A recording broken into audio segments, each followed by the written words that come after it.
So in today's video, we are going to be discussing the Browns trading for Deshaun Watson. Now, before we get into the video, please consider liking and subscribing, and let's just jump right into the video. Now, if we look at the Cleveland Browns from just a football standpoint, the Cleveland Browns definitely got an upgrade at quarterback over Baker Mayfield. I don't think anybody, if we're strictly sticking to football, because I know in this situation it's really hard to strictly stick to football because we have no idea what's going on with Deshaun Watson. I have no idea what's going on. Those 22 civil lawsuits that are still ongoing, who knows what it's going to bring to the on-field play of Deshaun Watson.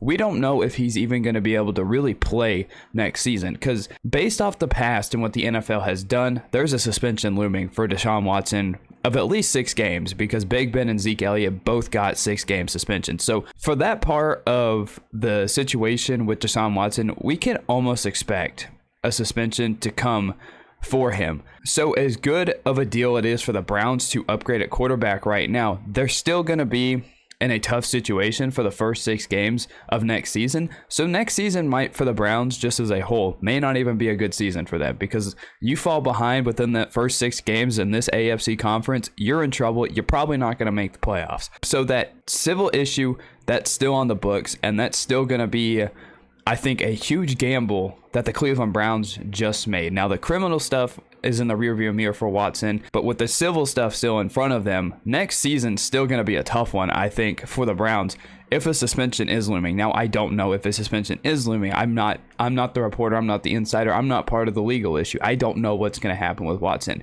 But based off of past experiences and based off of past rulings from the NFL and their conduct policy, a suspension is looming for Deshaun Watson. So that's going to be a tough situation for the Browns into this upcoming season. But obviously, as I mentioned, from a football standpoint, this is an absolute upgrade for the Cleveland Browns at quarterback over Baker Mayfield.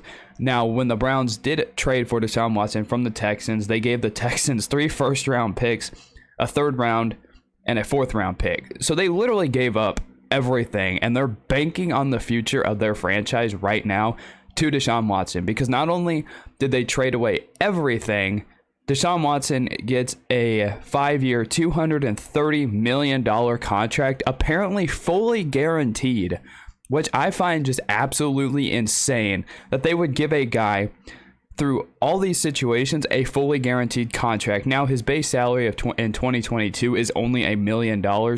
So that way, if he does get suspended, I guess it's not really going to cost the Cleveland Browns much. And I think it sounds like it's a lot of back-end guaranteed money, but $230 million guaranteed is just absolutely insane for any quarterback, and especially with the situation that Deshaun Watson is in, because who knows how this stuff could go, because there is a good chance, I don't know, because I don't know what's going to happen. I don't know how the NFL is going to handle this situation.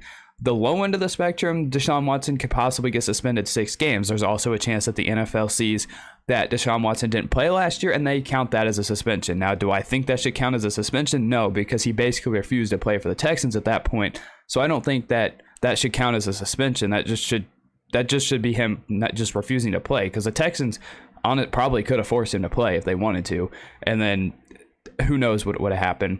So there's that. Or if the NFL wants to go crazy and things turn out to be just baffling, he could get suspended the entire season. We don't know what's going to happen with Deshaun Watson. But this kind of just reiterates the video that I made earlier, that the Cleveland Browns are an absolute mess, because apparently originally the Browns were out of the conversation to land Deshaun Watson, because you have to remember he had the no trade clause, which he waived to go to the Browns, but originally he took the Browns out of the pool of teams that he could possibly sign with, and now they're the team that he ended up going to. So the first, from my standpoint, I'm never believing any initial reports ever again when it comes to free agency, because you see all the time Randy Gregory, Zadarius Smith, and now you have Deshaun Watson, who took all those teams originally had plans and contracts on the books to return or go to another team, and they all fell through. So I'm not going to believe any more reports anymore. So I don't know what's going to happen in the NFL. So anything that happens before the actual day where you can sign a contract with teams in the NFL, just take it with a grain of salt at this point, because you have no idea, because at the end of the day, a team could slide in at the 11th hour and give you a massive deal that you want. And then guess what? You can sign with that team. And this is the same situation here. We thought it was down to the Falcons and the Saints. First of all, Deshaun Watson, I don't know what he was doing with the Falcons. I don't know why he thought they could be a winning team, because they weren't last year. The Saints, yes, they are a team known for a great defense, very little dysfunction. But at the same time, I don't really understand there, because they don't really have anything on offense that they can give a top quarterback like Deshaun Watson. So I don't understand that. But at the 11th hour, it seems like Deshaun Watson saw something in the Browns, and that he swooped in, took the deal that the Browns gave him, and now he's part of the Cleveland Browns. But the Browns themselves are kind of in a tough situation when it comes to the receiver room, because they only really have Amari Cooper, because you have to remember they lost OBJ last year. They don't have Austin Hooper anymore. Jarvis Landry got released, so now you only have Amari Cooper. Now I bet the Browns in a way kind of miss Jarvis Landry, because I'm sure they would love to have him back now, so Deshaun Watson could have a couple guys to throw to, which would make sense, because, you know, the more weapons you give a guy like Deshaun Watson, the more deadly your offense is going to be. But the fact that they got rid of him, they may have been trying to clear up some cap space. I don't know what they were doing trying to get rid of Jarvis Landry. I think Jarvis Landry wanted out.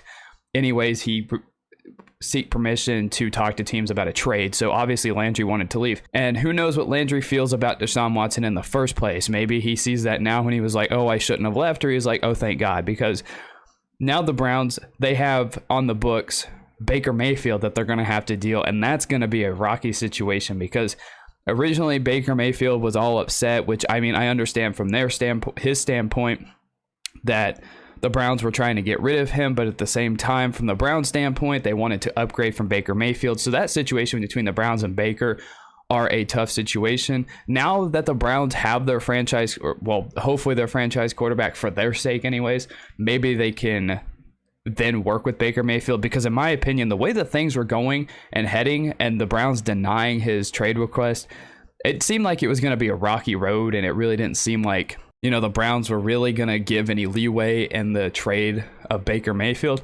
But now that the Browns did land Baker Mayfield, maybe the Browns are a little bit more lenient and more willing to work with Baker to achieve a trade. Now the Colts are being a team that's being thrown out there a lot, which in a way kind of doesn't make any sense, because you're kind of just trading Carson Wentz for Carson Wentz in a way. So I don't know what they're doing, because I would put Baker Mayfield and Carson Wentz honestly on the same tier.